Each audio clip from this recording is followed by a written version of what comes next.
하나님께서 우리를 구원하시는 역사가 100%라고 할지라도 우리가 주님께 협력하는 일이 없으면 구원이 이루어질 수 없다는 것을 우리가 너무나 잘 알죠. 설명할 필요가 없습니다. 심지어 예정서를 믿는 분들도 그 사실은 결국엔 인정합니다. 그런데 우리가 하나님과 협력한다, 선택한다 하는 것에서 주님께서 우리에게 요구하시는 것은 굴복입니다. 굴복. 근데 굴복을 좀 다른 말로 얘기하면 항복이죠. 항복. 근데 어디까지냐? 무엇을 굴복하란 말이냐? 어떤 것을 항복하는 것이냐? 우리가 드리는데 어디까지 드리는 것이냐? 우리 그것에 대해서 조금 더 자세하게 이해할 필요가 있다라고 생각을 합니다. 지금은 우리가 우리 생애를 다시 점검하고 다시 주 앞에 마음을 드리고 굴복해야 할 그러한 시간입니다. 로마서 12장 1절과 2절에 말씀하기를 그러므로 형제들아 내가 하나님의 모든 자비하심으로 너희를 구원하노니 너희 몸을 하나님이 기뻐하시는 거룩한 산 제사로 드리라. 여기 살아있는 제사, 우리 몸을 다시 말해서 번제로 드리는 것이죠. 태운 것이죠. 그 번제는 헌신입니다. 여러분 그 성소 제도에서 드리는 제물 드리는 제사가 4가지 종류가 있죠. 그렇죠? 번제가 있고 화목제가 있고 이 2가지는 자원하는 제사입니다. 이것은 주님께서 꼭 해야 된다 그렇게 말씀하지 않았습니다. 원할 때 하는 것입니다. 그러나 정말 이 mandatory 반드시 해야 하는 제사는 속죄제와 속건제입니다. 속죄제는 죄를 범했을 때 죄의 사함을 위해서 드리는 것이고 속건제는 거룩한 물건이나 남의 이웃의 그 소유에 대해서 내가 손해를 끼치거나 망가뜨렸을 때 근데 그것을 용서를 구하면서 동시에 그것을 갚아야죠. 변상해 줘야 합니다. 그러니까 5분의 100%를 주고 거기에 5분의 1을 더 얹어줘야 합니다. 120%죠. 120%를 얹어서 변상해 주고 그 다음에 이제 속건제를 드리는 것입니다. 그런데 여러분 이 번제라고 하는 것은 우리의 헌신을 뜻하거든요. 속죄를 드린 다음에 이 번제를 한꺼번에 같이 드리는 것입니다. 그래서 이제 내가 죄를 고백하고 회개하고 이제 용서 받으오니 하나님 이제 내 생애는 주님의 것이고 난 주님 위해서 내 몸과 마음과 모든 것을 전부 다 바칩니다. 내 생애는 주님을 위한 삶입니다. 그렇게 하는 것이 번제입니다. 내 전체를 바치는 것을 의미하죠. 예수님께서 당신의 전체를 바치신 것처럼 우리도 하나님께 우리 모두를 바친다는 뜻이 번제, 모두를 하나도 남김없이 다 태워서 바치는 제사가 된 것입니다. 그래서 이게 너희 몸을 하나님이 기뻐하시는 거룩한 산 제사로 드리라. 여러분 산다고 하는 것은 죽는 것보다 더 엄숙합니다. 그렇죠? 산다고 하는 것은 죽는 것보다 더 엄숙합니다. 어떤데 가만히 생각하면 죽는 게 참 쉬운 것 같아요. 죽으면 그만인데 죽기 전에 우리 온 마음을 다해서 다 회개하고 고백하고 정말 우리가 못다한 거 다 하고 다 주 앞에 드린 다음에 딱 죽으면 될 거 아닙니까? 죽는 것은 제가 볼 땐 참 쉬워요. 죽으면서 헌신한다. 그건 어려울 게 없어요. 제가 볼 때는. 근데 산다는 것은 엄숙합니다. 내가 오늘 아니면 내일 죽는 것처럼 오늘 사는 것입니다. 내가 당장 죽는 것처럼 죽을 때 가지고 있어야 할 성품을 내가 소유하는 것입니다. 죽을 때 가지고 있어야 할 굴복을 소유하고 있는 것입니다. 죽을 때 가지고 있어야 할 회개를 내가 지금 가지고 있는 것입니다.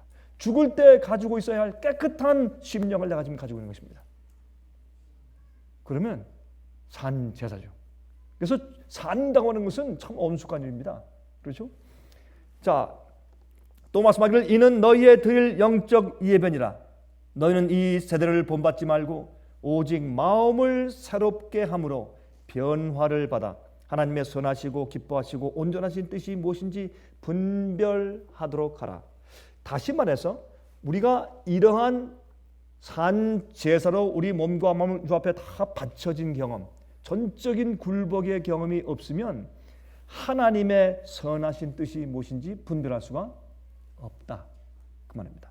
다시 말해서 우리 마음 가운데 어떤 다른 욕심이 있으면, 하나님께 전적으로 바쳐지지 않은 어떤 것이 내 마음속에 섞여 있으면, 그런 그 섞여진 것 때문에 하나님을 보고 또 아는 어떤 부분이 흐려져 있기 때문에, 막혀 있기 때문에 주님의 선하시고 기쁘신 뜻이 무엇인지 정확하게 분별이 안 됩니다.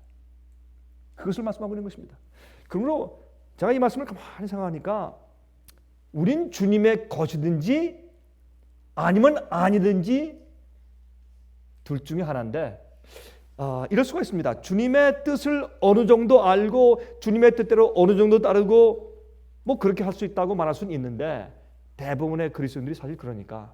그러나 실제적으로 따질 때 주님께서 그 영혼을 이리 가라 저리 가라 이 일을 해라 이렇게 해야 된다 라고 말씀하시는 그 말씀을 정확하게 알아듣고 그 뜻대로 하는 자들이 참 적으니까, 그리고 그러한 전적인 산 제사로 바치는 경험이 없으면 주님의 그 깨끗하고 선하신 뜻이 분별이 되지 않기 때문에 주님을 믿는 것 같고 따르는 것 같지만 자기도 모르게 자기 길을 가는 것입니다. 자기 뜻대로 행하는 것이고 주님의 뜻대로 하는 것이 아닙니다. 여러분, 이것은 굉장히 아주 끝으로 가고 갈 때 맨 마지막에 파인 라인이에요. 맨 마지막에 아주 가느다란, 정말 이 알곡과 가라지가 갈라질 때 가운데 있던 좀 타협하는 자들도 가라지로 전부 다 취급당할 수밖에 없는 지경까지 가서 정말 주의 백성이 누구며 주의 뜻대로 행한 자가 누구인지, 정말 자기를 거룩한 산 제사로 드리는 자가 누구인지를 판단하기 위해서 보면 이거 아니면 저겁니다. 주의 영께서 역사하시는 자인지 아닌지, 하나님께서 컨트롤 하시는 자인지 아닌지, 주님의 뜻대로 사는 자인지 아닌지, 주님의 선하신 뜻을 성령의 음성을 조용히 듣고 분별할 수 있는 자인지 아닌지, 그렇게 구분되게 되는 것입니다. 마태복음 21장 43절 44절 말씀하기를, 마태복음 21장 43절 44절 말씀하기를, 그러므로 내가 너에게 이르노니 하나님의 나라를 너희는 빼앗기고 그 나라의 열매를 맺는 백성이 받으리라. 여러분, 이 말씀을 하실 때 유대인들에게 하신 말씀입니다. 그 당시 교회에 말씀하셨습니다. 너희는 하나님의 나라를 빼앗기고 이 나라의 열매를 맺는, 그 성령의 음성을 듣고 따라가는, 자기 몸과 생애를 거룩한 산제사로 드리는 그런 자들이 받을 것이다. 그 다음에 그러면 어떻게 그 열매를 맺는가? 어떻게 해야 주님의 왕국의 백성 되는가? 말씀하시기를 이렇게 했습니다. 이 돌 위에, 예수님의 돌이죠, 예수님 위에 떨어지는 자는 깨어지겠고 이 돌이 사람 위에 떨어지면 저를 가루로 만들어 흩으리라 하시니, 돌이 우리에 떨어지면 우리 죽고 망한다는 말이죠. 그러나 우리가 그 전에 예수님의 반석 위에 떨어지면 우리가 깨진단 말입니다. 그렇죠? 깨진다. 좀 우리가 쉽게 이해하고 다시는 잊어버리지 않게 하기 위해서 우리가 우리 머리로 예수님의 반석을 들이받는 것입니다. 우리가 깨지는 것입니다. 예수님께 돌진하는 것입니다. 그래서 내 사상, 내 계획, 내 소원, 그렇죠? 이런 것이 깨어지는 것입니다. 내 뜻, 내 선택, 그걸 들이받아서 내가 깨어지고 주님이 내 속에 오시는 것입니다. 그것을 사도 바울은 산 제사다 그랬습니다. 여러분, 잠언 14장 12절 보면 이런 말씀이 있죠. 우리 잘 아는 말씀이죠. 어떤 길은 사람의 보기에 바르나 필경은 사망의 길이라. 예레미야 10장 23절, 여호와여 내가 알거니와 인생의 길이 자기에게 있지 아니하니 걸음을 지도함이 걷는 자에게 있지 아니하니이다.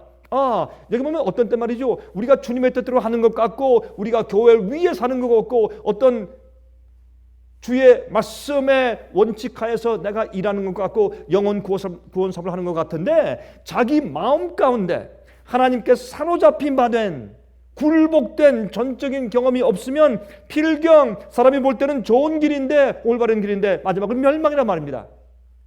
그런 말씀이에요. 인생의 길이 우리에게 있지 않고 주님께서 우리를 인도하신다. 걸음을 지도하시는 분은 하나님이시다. 그러면 그게 무슨 말입니까? 그 걸음을 인도하시는 분의 음성을 들어야 합니다. 성령의 세미하고 자세한 조용한 음성을 들을 수 있어야 합니다. 그것은 내 마음 가운데 하나님의 뜻에 반대하고 반항하는 것이 없어야 합니다. 무슨 말입니까? 굴복이 전적이어야 합니다.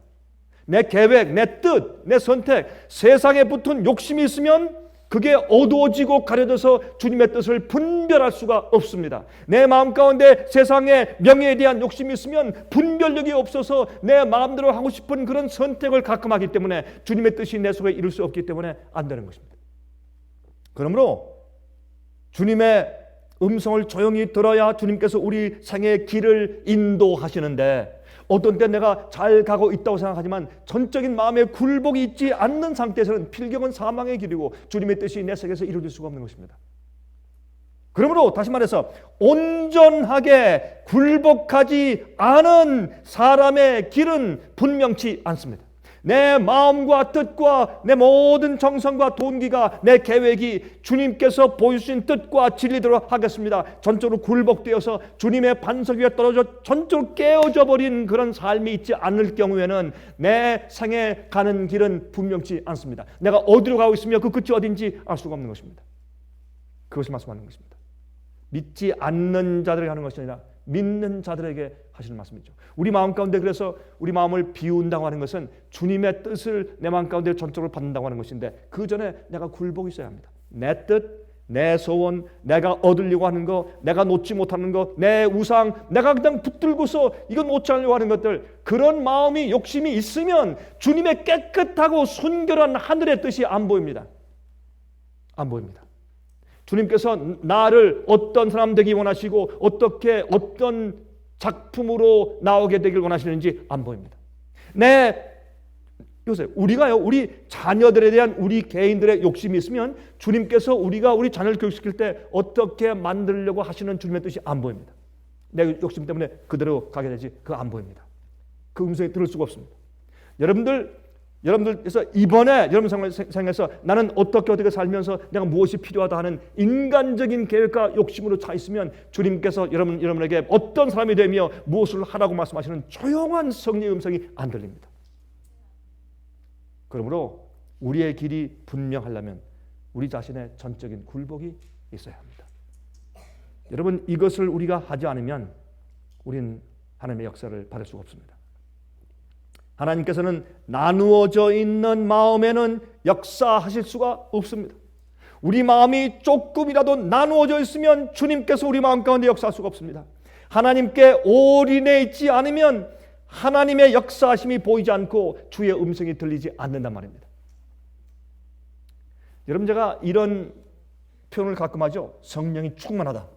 근데 사람들은 말이죠, 성령이 충만하다고 하면 어떤 권능으로 충만하고 계시로 충만하고 어떤 영혼을 구원하는 일에 있어서 파워가 충만하고 병 고치는 능력이 충만하고, 이렇게 생각하니까 성령이 충만하다는 것이 무슨 뜻인지 이해하지 못하는 것입니다.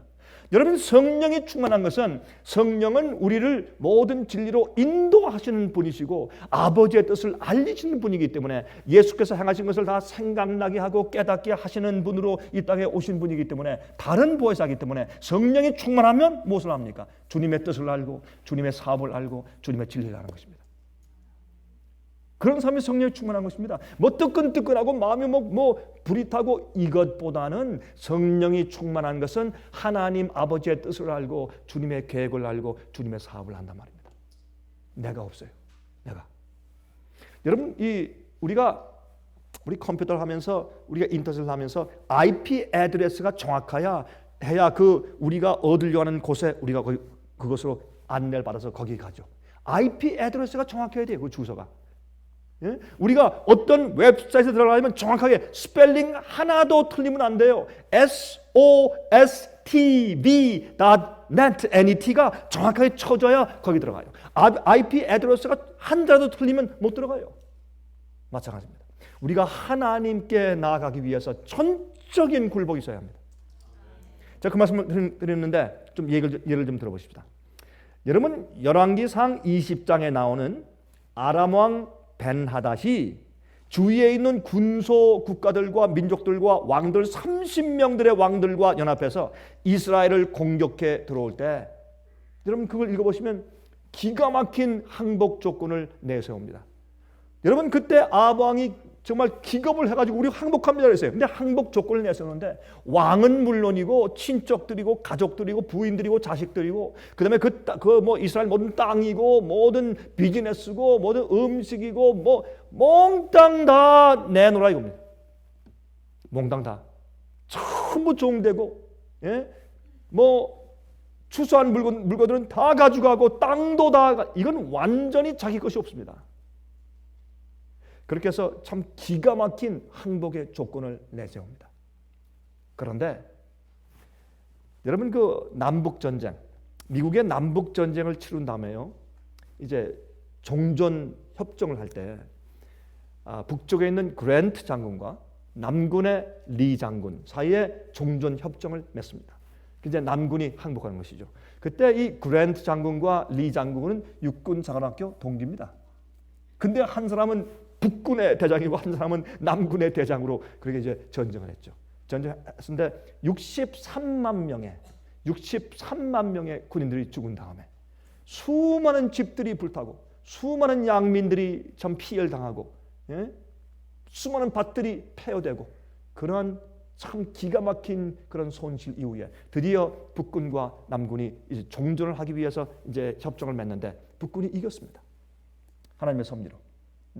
그때 남군이 이겼으면 참 정말 여러 가지로 어려울 뻔했습니다.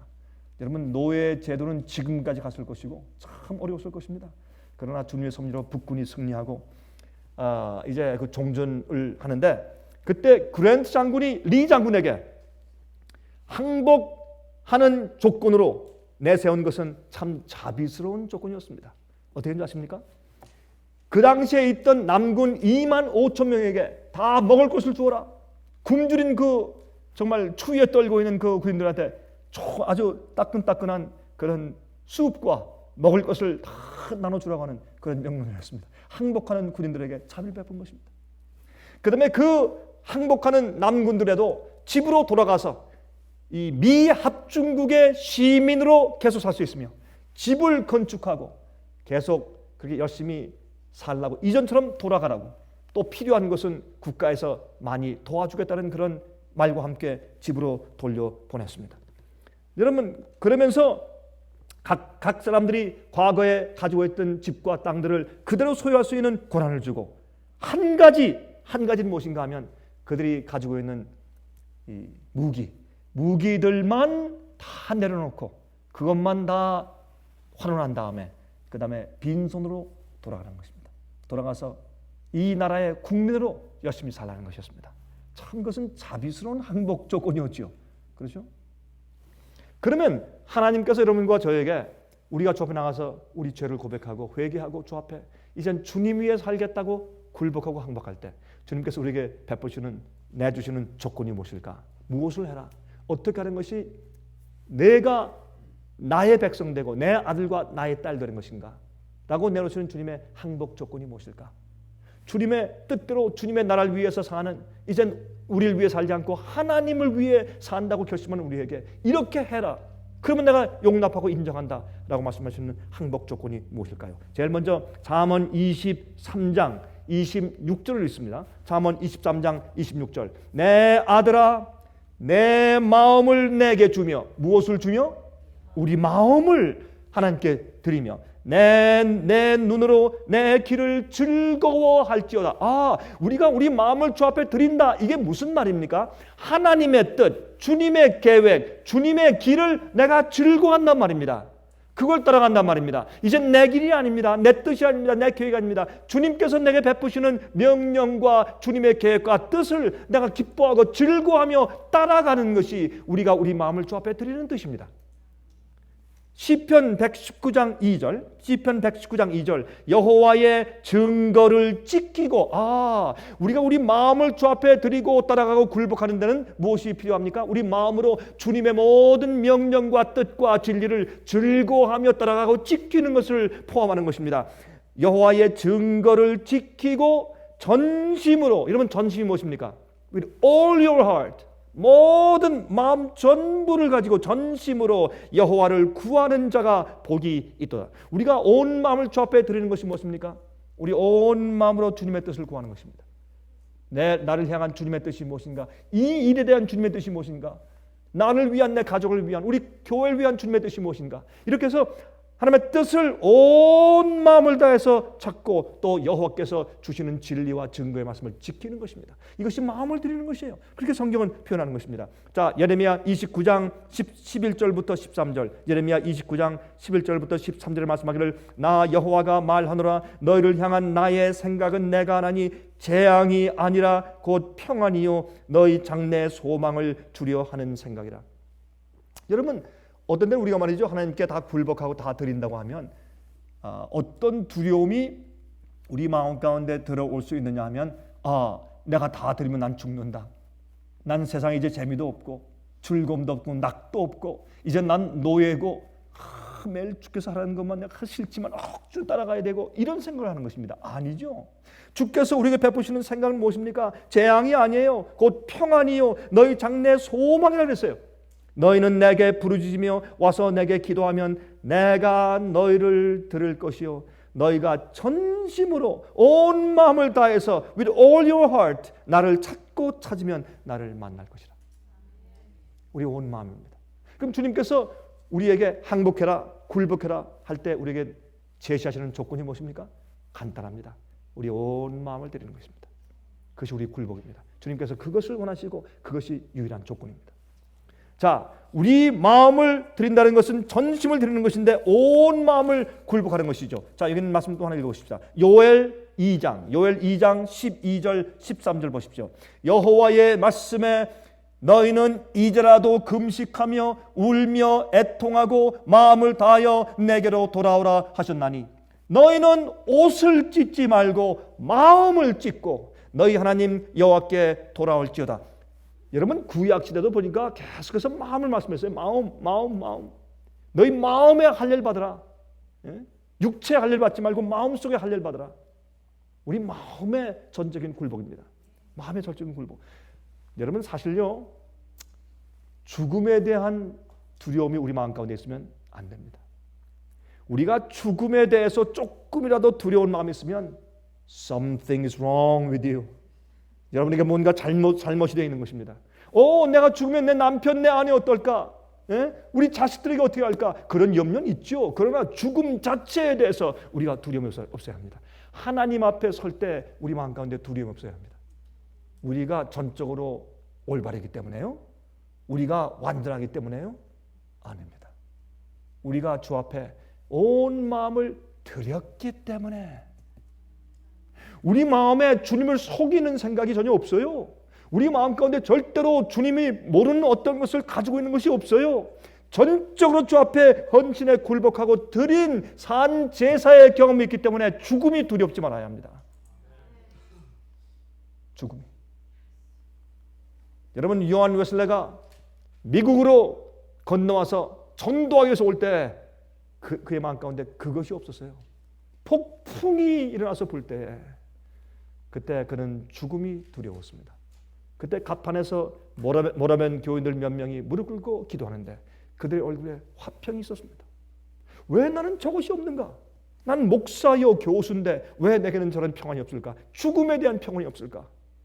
그는 돌아와서 그는 그것 때문에 정말 그 생각이 was haunting him. 계속 괴롭혔어요. 그런 이후에 그는 저 앞에 전심으로 굴복하는 경험이 무엇인지를 이해하게 되다는 것입니다. 전적인 굴복. 전적인 굴복. 주님께서 내일 오신다고 해도 우리가 부족해도 우리 온 마음을 주 앞에 드린 사실을 내 영혼과 내 속사람은 알기 때문에 아직까지 내게 더 변화되어야 할 품성이 있고 부족함이 있을지라도 연약함이 있을지라도 나는 내 하나님께 속이는 것이 없고 내 마음은 주 앞에 다 드려지는 것을 내 마음이 증거하기 때문에 절대로 주님 하나님 만나는 일에 두려움이 없어야 합니다. 이것이 성경이 구약과 신약이 통틀어서 우리에게 요구하는 바입니다. 굴복은 전적인 굴복이 있어야 합니다. 여러분 자기를 부인하는 것이 무엇입니까? 자기를 부인한다는 것은 아무리 그 대가가 클지라도 버리고 포기하고 굴복하는 것입니다. 주님의 뜻이 이렇다 알겠습니다. 그러면 그만이에요. 어떤 대가를 치를지라도 하는 것입니다. 그렇지 않으면 세속적인 욕심이나 자기 자신의 뜻의 소리가 너무 커서 하나님의 조용한 음성이 들리지 않게 되어 있는 것입니다. 얼마나 많은 사람들이 진리를 가르치면 바로 이 문제에 걸려서 자꾸 전전긍긍하고 있는지를 모릅니다. 얼마 전에 한국에 있는 한 할머님이 저한테 전화했습니다. 가끔 저한테 전화하시는 할머니예요. 목사님, 어떻게 또 전화하셨습니까? 할머님. 너무 내가 감동을 받아서 이 전화를 목사님께 안 드릴 수가 없습니다. 또 이번엔 무슨 감동입니까? 그랬더니 그 할머님이 저한테, 연세가 많으신 할머님이에요. 목사님, 제가 이번에 한 집회 갔다 왔는데 이렇게 가정에서 모이는 소그룹입니다. 난 이렇게 수십 년, 아니 일생 동안 내가 예수를 믿어오지만은 그 적은 가정 모임에 가서 내가 큰 감동을 받았는데, 참 거기 모여있는 그저 한 30여 명 될까요? 적은 가정 모임인데 거기서 가서 감동을 받았는데, 이 한국에 있는 중간 지점에 있는 어떤 가정 모임이라 그래요. 근데 거기서 이제 가서 이제 모임을 하면서 너무너무 감동을 받아서 성령이 충만하더래. 갔다 와서 저한테 전화를 금방 왔어요. 목사님. 근데 한 사람이 간증하면 또 한 사람이 간증하고 또 한 사람이 간증하고 다 울먹거리고 다 울고 다 목이 막혀서 말을 못하고 정말 성령이 충만하더래요. 그래서 누가 설교를 했습니까? 아니 목사님의 설교 DVD를 들었죠. 그래요. 아 그렇습니까? 근데 저한테는 그런 능력이 없고, 근데 어떻게 그런 일이 생겼습니까? 예, 근데 뭔지는 모르겠는데, 아니 목사님 말씀도 참 감화돼서 우리가 참 눈물을 지으면서 들었지만은, 그러나 이상하게 우리가 간증이 시작되니까 성령이 임하시는데, 한 명 한 명 간증하는데 그 분위기가 정말, 그건 자기가 볼 때 그게 하늘이지 어디가 하늘인지 모르겠습니다. 충만한 은혜가 있었다. 왜 그렇습니까? 굴복한 마음들이 있는 곳에 성령이 계시는 것입니다. 굴복한 마음이 있는 곳에 연합이 있고 그 속에 예수의 임재가 있는 것입니다. 이런 자들이 모인 곳에 성령의 권능이 떨어지는 것이에요. 성령의 권능이. 우리 마음 가운데요, 하나님의 뜻을 알기만 하면 그대로 할 수 있는 단순한 심령들, 굴복이 있어야 합니다. 주님의 반석 위에 떨어져서 내가 깨어져 버린 경험이, 나의 것이 산산조각 나버린 경험이 있어야 돼요. 그래서 내가 내 것이라고 주장할 것이 없어요. 다 깨져 버렸는데 내가 없어야 되는데, 네가 어디 있어? 네 주장 어디 있어? 네 계획이 어디 있어? 다 깨져 버렸는데요. 그게 굴복이에요. 다 깨져 버렸다. 그러나 내가 내 것을 가지고 내 뜻대로 하려고 하고 있으면, 예수님이 내 위에 떨어지면 나는 박살이 나요. 살 수가 없습니다. 여러분, 모든 것을 굴복하면 죽을 것만 같이 생각되는 경우도 있습니다. 굴복한 후에 오는 불이익, 고통, 그것도 대가가 아무리 클지라도 감수한다 라는 그런 각오를 가지고 결정하는 것이 굴복입니다. 굴복에는 조건이 없습니다. 굴복은 항복입니다. 하나님이 내 주님이시고, 하나님이 내 주인이시고, 나의 왕이시고, 나의 창조주시고, 나는 그저 주님의 종입니다. 우리가 기도할 때 종이란 말 잘 쓰죠. 종. 목사들한테 말할 땐 그것도 좀 종이라니까 좀 그러니까 종님 그러고, 아니 종이면 종이지 왜 종님이냐 그러니, 종이라니 종님들 종님. 저는 그거 좀 이상해, 님 그러니까. 우린 주님의 종인데, 예? 거기 뭐 따질 게 뭐가 있어요? 저 앞에 딱 꺾으면 그만일 것만. 그래야 주님께서 우리 생을 인도하시죠. 우리 생애가 주님께 영광이 되고 주님의 뜻이 내 속에서 이루어지고. 그렇죠? 자, 지금부터 제가 책을 읽습니다. 이 책은 조금 깁니다. 거의 한 2페이지 되기 때문에 제가 이것을 화면을 통해서 보시는 분들 위해서 이걸 다 쳐서 적으라고 그랬어요. 여기 화면에 계시는 분들은 제 소리도 듣고 화면에 있는 텍스트를 지금 계속 읽으실 것입니다. 그 텍스트를 읽으면서 제 음성을 같이 들으면서 한번 우리가 이 굴복이 무슨 뜻인지 한번 같이 이해하도록 하십니다. 여러분, 영감적인 글을 쓰는 사람들은요, 주님의 성령의 은혜가 충만하고 이런 문제에 대해서 깊이 명사하고 주님께서 함께 하시는 자들의 글을 읽으면, 우리가 아무리 논리적으로 아무리 얘기해도 그런 글을 몇 마디 딱 읽으면 우리 뇌리에 딱 와서 박히고 이해가 되고 정립이 돼요. 정립이 돼요. 전 그래서 영감적인 글을 좋아합니다. 신학자들의 글보다, 성경 주석보다 전 그런 책이 있으면 전 그런 글을 좋아합니다. 이 책은 제가 늘상 읽어드리는 The Desire of Ages, 시대의 소망이라고 번역됐어요. 중국말로 번역은 역대의 원망 그리니까 우리의 원망 같지만 소원하는 원자에 소망하는 망자예요. 그래서 중국말에는 원망의 원망. 근데 원망이 우리 원망이 아니에요. 우리 뭐 원수 원자 뭐 그런 게 아니에요. 그게 아니라 뭐 원망할 원자죠. 예, 뭐 탓할 뭐 원자 그런 거 말고 정말 오랫동안 많은 사람들이 호대하고 소망하고 바라던 소망이란 말이에요. The desire of ages. 예? 예수님의 생애에 대해서 가장 잘 기록된 이 책 330페이지를 보면 다음과 같이 말씀되어 있는데, 이 말씀은 제가 오늘 여러분에게 말씀드리는 이 내용을 집약해서 이렇게 설명하고 있어요. 한번 들어보십시다. 세상의 표준에 도달하기 위하여 애씀으로 근심의 짐에 눌려 상심하는 자들이 많이 있다. 그들은 세상을 섬기기로 택하였고 세상의 괴로움을 받아들였으며 그 관심을 채택하였다. 이리하여 그들의 품성은 훼손을 당하고 생애는 곤고하게 된다. 그들은 야망을 만족시키고 세속적인 욕망을 만족시키기 위하여 양심을 상하게 하여 가책의 짐을 얹어 짊어진다. 조용히 주님의 음성이 있어요. 그런데 뭐가 있어요? 세상에 대한 욕심을 버리지 못했어요. 그러니까 그렇게 하다 보니까 무엇이 있어요? 세상의 살이 자체가 힘든데 거기다 뭘 얹어요? 양심의 가책과 집과 어떻게 해요? 죄책감을 얹어놔. 그래서 예수께서 말씀하기를 수고하고 무거운 짐진 자들아 왜 그러니 내게로 오라 내가 너를 편히 쉬게 할 것이라. 그렇게 말씀했단 말입니다.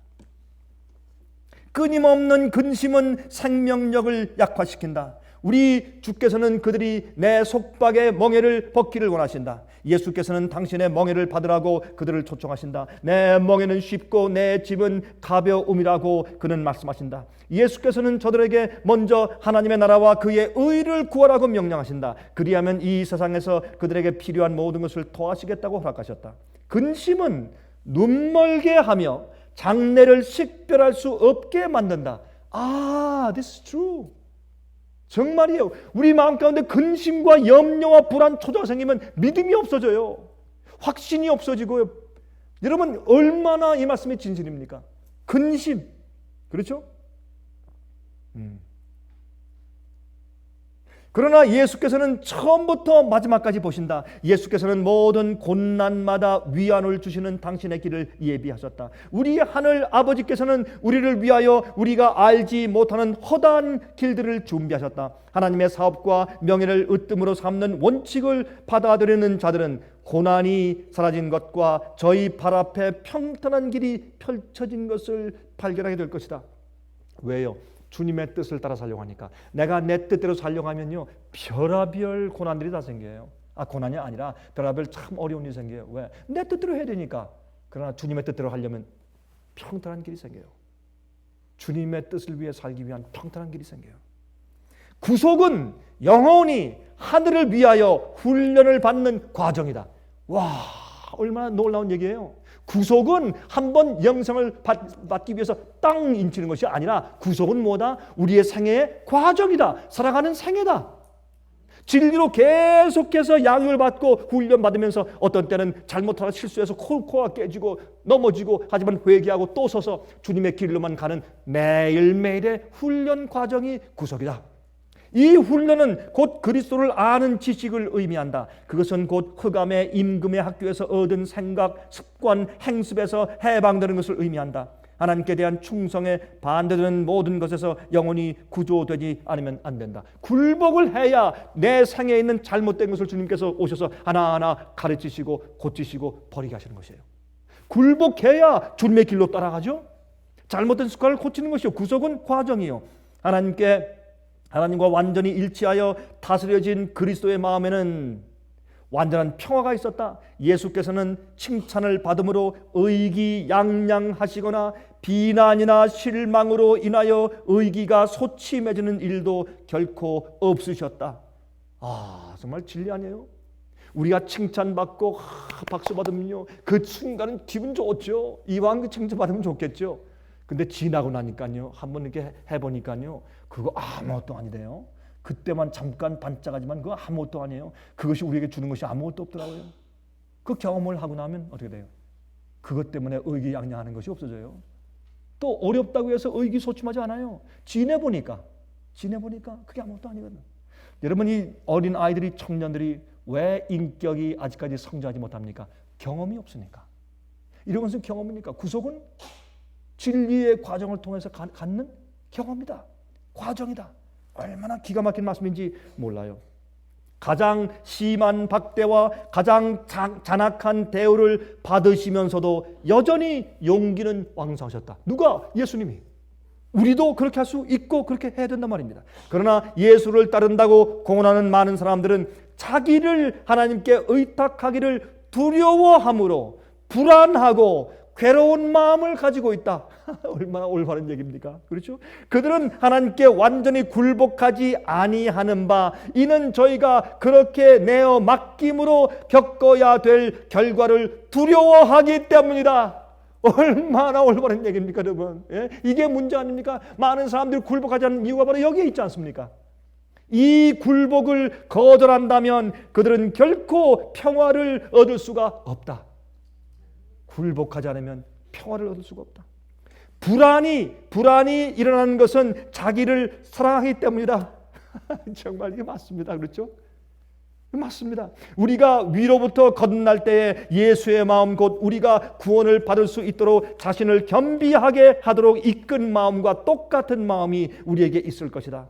그때야 우리는 가장 높은 지위를 구하지 않게 될 것이다. 우리는 예수의 발 아래 앉아서 그를 배우려 할 것이다. 우리의 사업의 가치는 과시하거나 유명하게 되며 자신의 능력으로 활동하고 열성을 내는 데 있지 않다는 것을 우리는 알게 될 것이다. 우리 사업의 가치는 성령의 나누어 주심에 비례한다.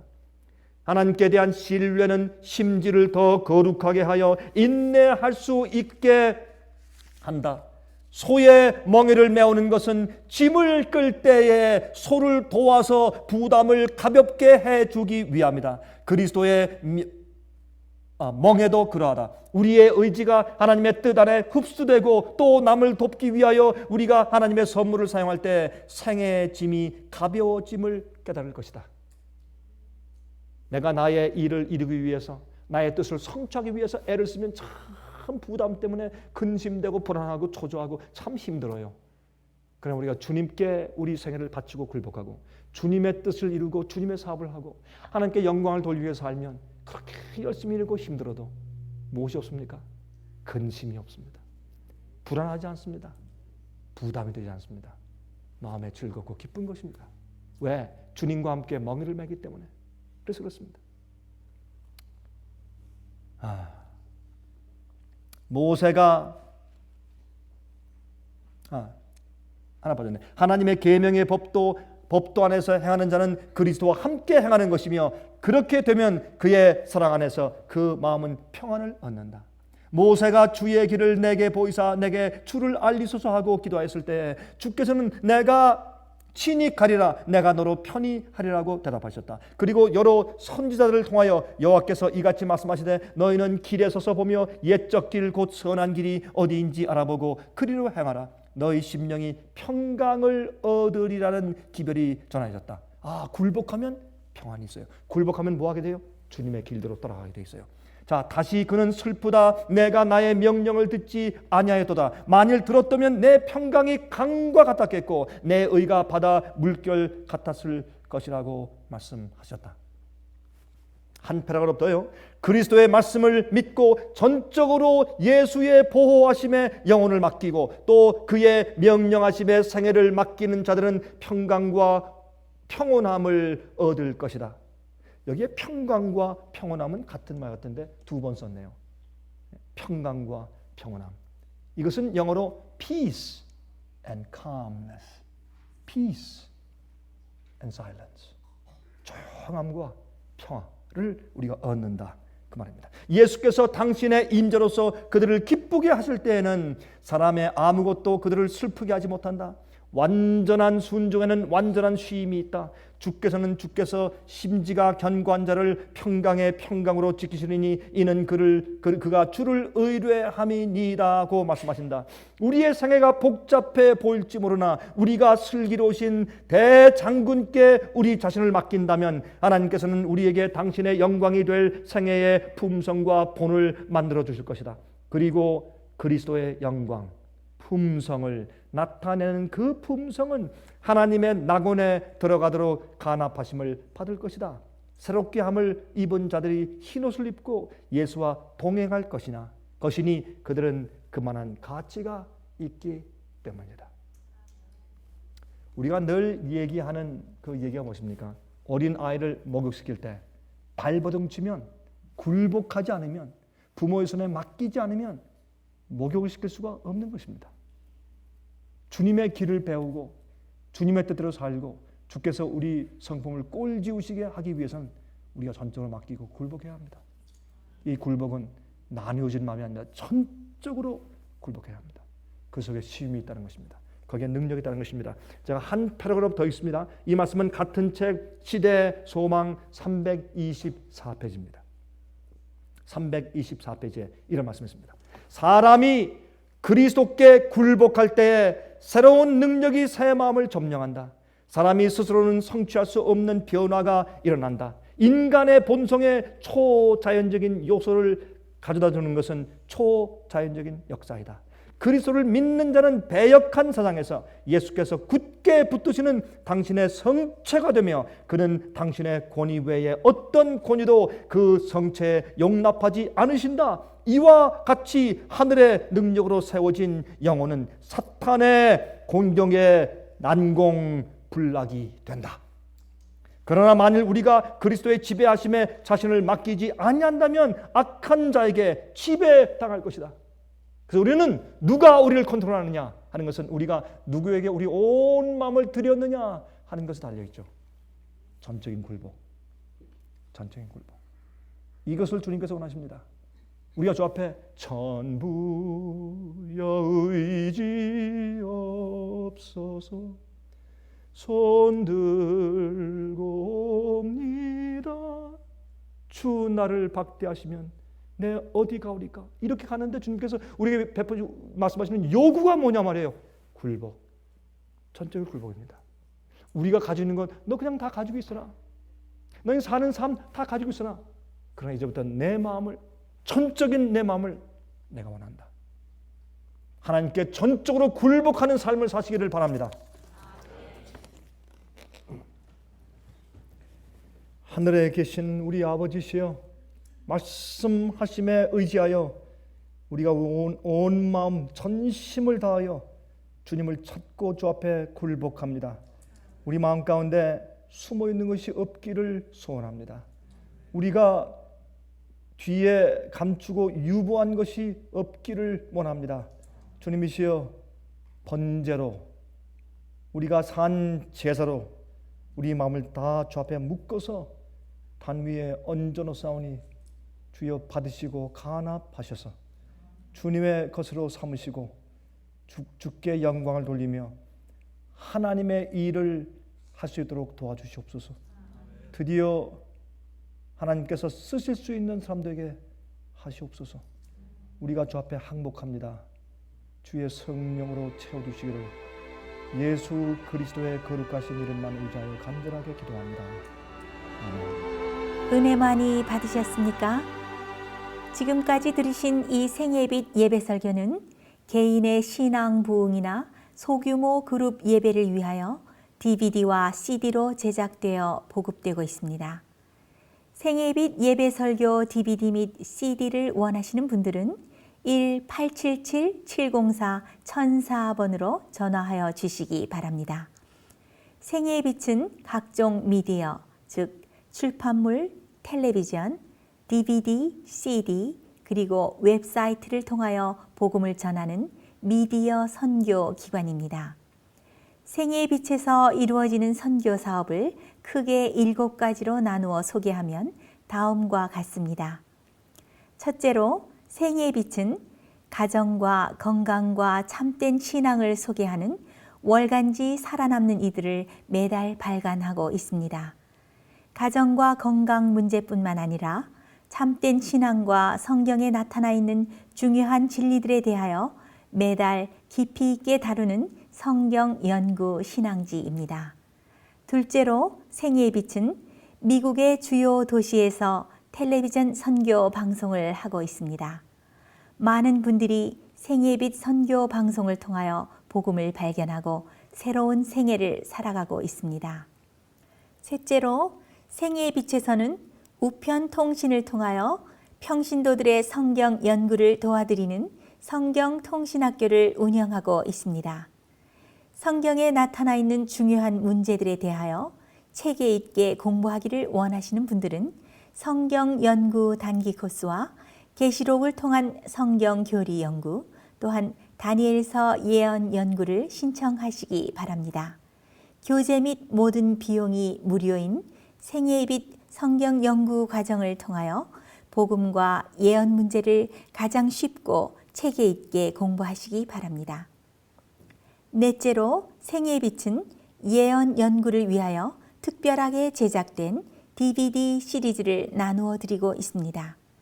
성경 구약과 신약의 대표적 예언서인 다니엘서와 요한계시록을 처음부터 마지막까지 자세하게 해설해 드리는 예언 연구 DVD 시리즈를 통하여 많은 분들이 성경과 미래에 대한 새로운 시야를 가지고 살아가게 되었습니다.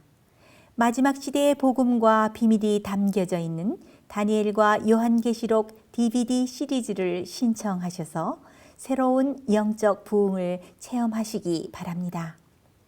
다섯째로 생애의 빛은 강병국 목사님의 예배 설교가 담겨져 있는 DVD와 CD를 원하는 모든 그리스도인들에게 나누어 드리고 있습니다. 매주 생애의 빛 예배 설교 DVD 및 CD를 받기 원하시는 분들은 생애의 빛으로 연락하여 신청하여 주시기 바랍니다. 여섯째로 저희 생애의 빛 선교센터에서는 성경 신구약의 모든 진리를 요약하여 주제별로 만든 성경으로 돌아가는 길잡이 소책자 시리즈와 성경 말씀에 대한 이해와 영적 분별력을 환하게 밝혀줄 빛으로 인도하는 길잡이 소책자 시리즈를 마련해 놓았습니다.